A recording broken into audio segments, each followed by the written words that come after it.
Assalamualaikum warahmatullahi wabarakatuh. Hai para pencinta catur dan para catur mania, selamat datang kembali di Legenda Catur Dunia. Akhirnya kawan, Alireza menutup turnamen European Team Chess Championship 2021 dengan kemenangan, sekaligus membawa Prancis mengalahkan Azerbaijan semalam dan menempati puncak klasemen bersama dengan Ukraina yang sama-sama mengemas 14 poin, tapi Prancis kalah di tiebreak 2. Entah kawan perhitungannya seperti apa, admin juga tidak tahu bagaimana menghitung tiebreak 2. Sekaligus kawan mencatatkan Alireza Firoza ini sebagai best player di turnamen ini. Dan elo ratingnya sekarang sudah menembus angka 2803.8 atau digenapkan 2804. Menggeser posisi Ding Liren dan menjadi pecatur nomor 2 dunia saat ini. Dan ini sekaligus memecahkan rekor Magnus Carlsen sebagai pemain termuda yang pernah menembus angka 2800. Tapi belum resmi kawan. Nanti kita lihat rilisan bulan Desember dari FIDE. Sekali lagi kawan, kita akan meneruskan seri saga dari Alireza Firoza, Harry Potter asal Iran ini. Dan kita langsung ke atas papan.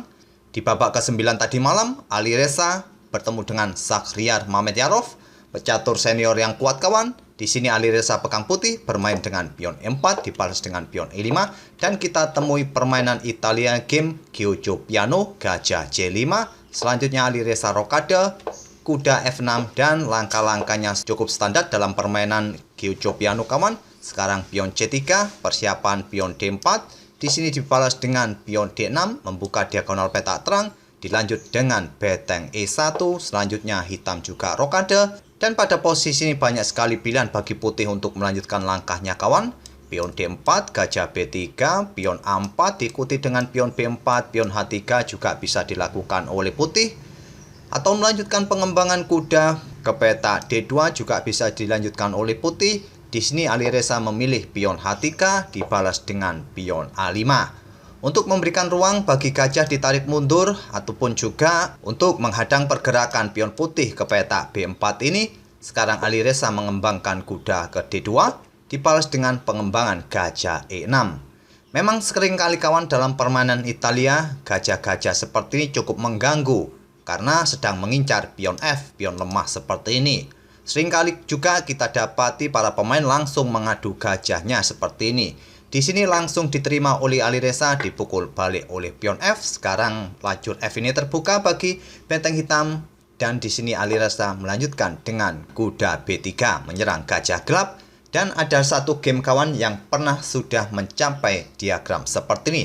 Terakhir kali pada tahun 2021 di turnamen bulan lalu di FIDE Grand Swiss yang dimainkan oleh Anton Demchenko, pemain asal Rusia. Di mana saat itu kawan lawannya atau hitam membalas dengan langkah gajah ditarik mundur ke B6 dan dibalas dengan pion A4. Dengan variasi ini putih kalah saat itu. Tapi di sini Mamedyarov memilih peta A7 untuk menghindari serangan kuda ini dan kita temui langkah baru yang belum pernah dimainkan sebelumnya di langkah ke-11 ini. Permainan berlanjut, Alireza melanjutkan dengan gajah E3. Sama-sama membuat tantangan seperti yang dilakukan oleh Mamedyarov terhadap gajah terang tadi. Di sini diterima oleh Mamedyarov, dipukul balik oleh beteng putih. Bedanya karena posisi beteng tadi sudah ada di lajur E, struktur pion putih tidak rusak seperti struktur hitam ini. Permainan berlanjut, Mamedyarov mendorong pion A4 mengancam kuda, kuda mundur kembali ke D2. Selanjutnya pion D5 mulai memecah permainan di petak pusat. Alireza menarik mundur beteng ke E2. Mungkin kalian melihat bahwa langkah pion E pukul pion D5 ini bisa dilakukan oleh putih kawan. Berharap mungkin kalian ingin mendapatkan pion E5 ini dengan dukungan kuda tentunya. Bila hitam merespon dengan memukul pion menggunakan pion E, tentu kalian untung kawan. Nanti pion E5 ini bisa dipukul balik oleh kuda putih.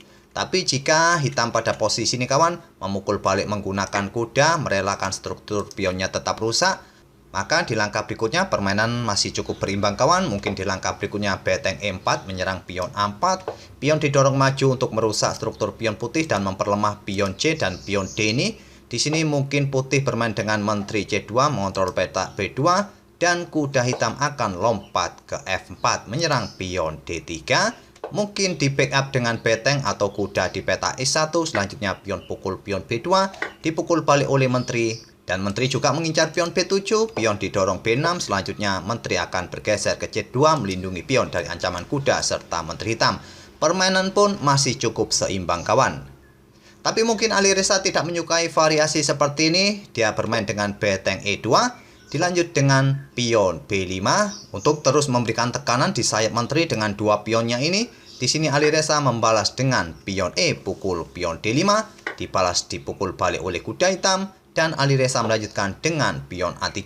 Sama halnya seperti yang saya tunjukkan tadi kawan, jika putih langsung pukul pion E5 ini untuk mendapatkan pion hitam, kuda hitam akan lompat ke peta F4 menyerang beteng serta pion yang ada di peta D3, juga diikuti langkah pion A3 untuk memperlemah dua pion di lajur C dan di lajur D ini. Dan masih saja di langkah-langkah berikutnya permainan akan kembali seimbang, tapi struktur pion putih di sayap menteri nanti akan rusak. Mungkin karena itulah pada posisi ini Ali Reza bermain dengan pion A3 terlebih dahulu, menghentikan laju pion di lajur A, juga memperkuat kontrol peta B4. Sekarang kuda lompat ke F4 menyerang pion D3 serta beteng naik ke E3. Selanjutnya menteri bergerak ke E8. Tidak tertarik pukul pion D3. Kenapa kawan? Jika pukul pion ini, maka menteri putih akan bergerak ke peta E2 menyerang kuda. Jika kuda lari ke peta F4 kembali, menteri putih akan mendapatkan pion B5. Oleh karena itulah pada posisi ini, Mehmet Yarov hanya menggeser menterinya ke E8. Mungkin persiapan bergeser ke sayap raja nanti kawan. Dibalas dengan langkah pion G3 mengusir kuda, juga merelakan pion H3-nya. Diterima oleh Mehmet Yarov, kuda pukul pion H3 skak, raja maju ke G2, kuda ke G5 menantang pertukaran, tantangan diterima, dipukul balik oleh pion, dan sekarang hitam mempunyai dua lajur yang mempunyai pion yang bertumpuk. Tentu merugikan bagi hitam kawan. Di sini Ali Reza melanjutkan dengan menteri G4 menyerang pion, dilindungi oleh beteng di F5, selanjutnya kuda lompat ke F3. Memainkan beteng digeser ke lajur H yang sudah terbuka penuh ini bisa jadi pilihan alternatif bagi putih, tapi Ali Reza memainkan kuda ke F3, memberikan pressure bagi pion G5, dibalas dengan menteri ke F7 untuk mengincar pion F2 ini. Jika kuda putih pukul pion G5, beteng akan pukul pion F2. Tapi sebetulnya juga tidak ada masalah kawan bagi kuda untuk pukul pion ini. Beteng pukul pion skak, raja mundur, dan posisi kuda juga mengancam menteri. Mungkin menteri bergerak ke peta F5 menantang pertukaran, diterima, dipukul balik oleh beteng hitam. Kuda bisa mendapatkan pion yang ada di peta E6 dan juga memberikan tekanan bagi pion di peta C7. Permainan masih cukup menarik untuk dilanjutkan oleh putih dan kedua pemain. Tapi Ali Reza tidak memilih variasi ini, dia bermain dengan langkah menteri bergeser ke E4, mengincar kuda di peta C6, dibalas dengan langkah beteng bergeser ke F8, mengorbankan kudanya kawan untuk dipukul oleh Ali Reza. Tapi Ali Reza belum tertarik, dia menggeser betengnya ke lajur H menempati spot yang sudah terbuka penuh. Di sini hitam membalas dengan pion G6. Membuka akses bagi menterinya untuk mengontrol peta H7, dan dengan memainkan pion G6 ini kawan, hitam masih mengorbankan kuda C6. Tapi langkah pengorbanan kuda ini adalah langkah pengorbanan sementara, tapi langsung diterima oleh Ali Reza. Menteri pukul kuda C6 dibalas dengan pion G4. Jika kuda ini lompat ke peta yang lain kawan, mungkin ke peta H4 atau ke peta yang lain lah, atau pukul pion di peta E5 ini ancamannya cukup serius. Jika kuda ini pukul pion yang ada di peta E5, maka ancamannya adalah ancaman skakmat kawan. Dan skakmat. Atau kuda pada posisi ini melangkah ke peta H4 mungkin, nanti bisa mengcover rajanya di peta G2. Tetap beteng akan pukul pion F2 skak, raja ke G1. Dan beteng ambil pion B2 terlebih dahulu untuk memberikan kesempatan bagi menteri melakukan skakmat.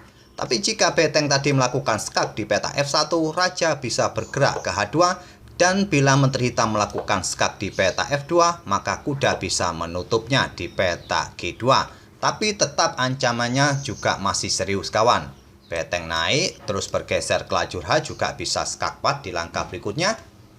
Tapi langkah terbaik bagi hitam pada posisi seperti tadi adalah memukul pion yang ada di peta B2 terlebih dahulu. Mau tidak mau, lajur F ini harus ditutup dengan beteng atau dengan kuda. Kuda lompat ke peta F3, dipukul oleh pion, dan pion ini juga menjadi ancaman yang serius dipukul oleh beteng putih. Sudah tidak bisa lagi kawan bagi putih untuk melanjutkan dengan variasi seperti ini. Hitam akan menang satu beteng. Oleh karena itulah kawan, Alireza pada posisi ini membiarkan kudanya disikat oleh hitam melangkah raja ke G1. Beteng pukul kuda menantang pertukaran beteng langsung diterima oleh Alireza, dipukul balik oleh menteri. Dan menteri pukul pion E6 oleh Alireza skak, ditutup oleh menteri, terjadi pertukaran menteri, dipukul balik oleh beteng hitam.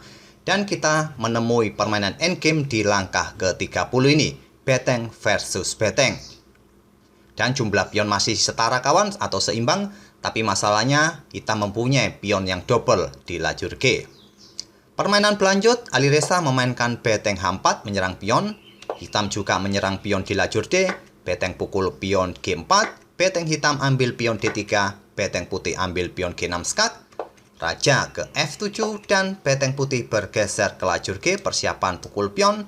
Di sini hitam tidak melindunginya kawan, bermain dengan beteng D2 menyerang pion di lajur B. Di sini Alireza memainkan pion C4 terlebih dahulu, tidak terburu-buru pukul pion C7. Kenapa kawan taktik ini dimainkan oleh Alireza? Alireza berencana untuk menghabiskan pion-pion di sayap menteri ini. Nantinya dia akan unggul satu pion di sayap raja. Bisa saja beteng ini pukul pion di C7, maka akan jadi seperti ini kawan. Pion-pion di sayap menteri ini nanti akan habis. Dan nanti putih akan unggul satu pion di sayap raja. Jadi variasinya sama saja kawan. Jika pada posisi ini beteng putih ambil pion terlebih dahulu atau mendorong pion C4, Alireza memilih pion C4 dan beteng hitam ambil pion B2, beteng putih ambil pion C7 skak, raja bergerak, dan sekarang beteng ke C6 kembali skak. Raja tidak bisa mendekati beteng putih di peta D5 ini kawan karena ada pion. Di sini raja bergerak ke peta F5 dan sekarang pion C pukul pion B5.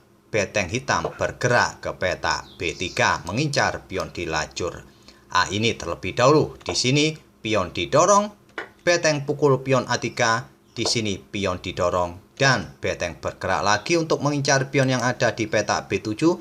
Beteng putih juga mengincar pion yang ada di lajur A. Beteng hitam pukul pion, beteng putih ambil pion hitam, selanjutnya pion E4 dibalas langkah beteng A5 skak, raja ke F6. Kenapa tidak maju ke peta G4 ini saja kawan? Karena beteng bisa bergerak untuk mengincar pion hitam ini. Jika di backup oleh beteng hitam, maka raja bisa maju ke depan untuk membatasi ruang gerak raja hitam. Dan sekarang hitam tidak mempunyai banyak pilihan lagi untuk melangkah kawan.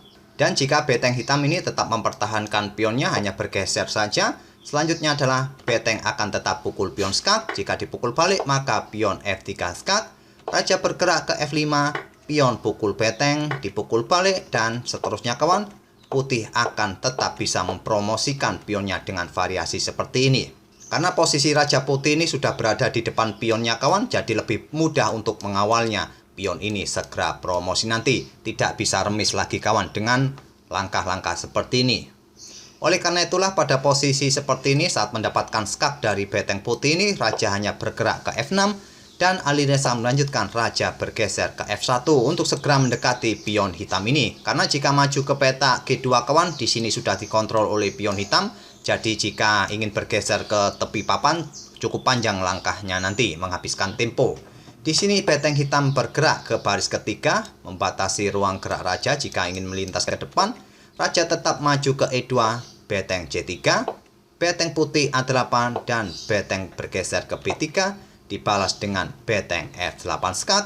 Di sini raja bergerak ke E5 yang merupakan langkah terbaik juga. Tapi masalahnya dengan bergeser ke lajur E ini kawan, raja hitam sudah tidak bisa lagi kembali ke kanan papan atau ke sisi raja karena dibatasi oleh beteng putih. Hitam nanti jika salah melangkah, maka pion ini bisa promosi karena rajanya sudah tidak bisa membackup pion ini. Sedangkan raja putih bisa menyelinap kawan untuk mengikuti pionnya nanti untuk mendukung pion segera promosi. Di sini Alireza melangkahkan rajanya ke F1 untuk persiapan mendukung pionnya segera promosi. Dan pada posisi ini kawan, hanya ada satu langkah terbaik pada posisi ini bagi hitam untuk mendapatkan remis. Dan seperti biasa, silakan pause video ini untuk beberapa detik dan coba temukan kawan langkah terbaik bagi hitam pada posisi ini untuk mendapatkan remis. Karena jika salah melangkah kawan, tidak memilih langkah ini, maka hitam bisa kalah. Gimana kawan? Apakah sudah ketemu? Manakah langkah terbaik bagi hitam untuk mendapatkan remis? Langkah terbaik adalah beteng bergeser ke peta F3 kawan. Ini adalah langkah terbaik bagi hitam untuk mendapatkan permainan remis. Jadi mungkin akan jadi seperti ini. Langkah-langkahnya nanti akan bulat saja jika dilanjutkan. Tapi saya tidak akan melanjutkan langkah ini lagi kawan, karena percuma nanti permainan tetap akan remis. Bulat saja langkah-langkahnya. Tapi pada posisi seperti ini tadi kawan, langkah yang dibuat oleh Mamet Yarof tidak menggeser betengnya ke peta F3. Dia bermain dengan raja ke D4. Ini adalah langkah blunder yang dimanfaatkan oleh Alireza, terus melangkahkan rajanya maju ke depan untuk mendukung pionnya segera promosi. Dan selanjutnya adalah beteng bergerak ke B7. Alireza memainkan raja ke H3 dan raja hitam bergerak ke E5. Alireza memainkan pion G4. Di sini raja bergerak ke peta D5. Setelah melangkahkan rajanya ke peta D5 ini kawan, Mamet Yarof menyadari bahwa sudah tidak bisa menghentikan laju pion G4 atau pion yang ada di lajur G ini untuk bisa promosi, karena ada rajanya yang bisa mengawal sampai promosi. Raja hitam sudah tidak bisa melintas lagi untuk mengejar pion putih ini. Setelah melangkahkan raja ke D5 ini, Mamet Yarof menyerah. Dan saya akan melanjutkan langkah-langkahnya sampai pion putih ini bisa promosi agar kalian puas kawan. Karena di video-video sebelumnya selalu saya hentikan di langkah terakhirnya. Tapi kali ini saya tidak akan berikan penjelasan suara lagi. Kalian mungkin bisa mengerti langkah-langkah yang saya gerakkan ini. Sudah tidak bisa lagi bagi hitam kawan untuk menghentikan laju pion seperti ini, yang hanya bisa melakukan sekak-sekak yang berulang. Dan pion putih di lajur G pun bisa promosi di langkah berikutnya. Kalian bisa mendapatkan menteri putih nanti kawan setelah raja ini bergeser, dan tetap saja kalian akan tetap kalah. Itulah kawan permainan ciamik dari Alireza mengalahkan pemain senior Shahryar Mamet Yarof. Menutup turnamen ini dengan kemenangan. Sekali lagi dia menjadi best player di turnamen ini dengan 7 kali kemenangan dan 2 kali remis dari 9 kali penampilannya. Sebuah rekor yang cukup bagus dari penampilan seorang pemuda yang masih berusia 18 tahun ini kawan. Mengantarkan dia sekarang berada di posisi 2 dunia dan sudah menembus angka 2800 elo ratingnya. Semoga ulasan-ulasan partai dari Alireza Firoza selama seminggu ini bisa menghibur kalian dan menjadi bahan referensi serta inspirasi, dan kita akan bertemu di video-video berikutnya. Tinggal 4 hari lagi kawan, kejuaraan dunia antara Magnus Carlsen versus penantangnya Ian Nepo akan digelar di Dubai tanggal 26. Dan kita akan bertemu di video-video berikutnya. Terima kasih. Wassalamualaikum warahmatullahi wabarakatuh.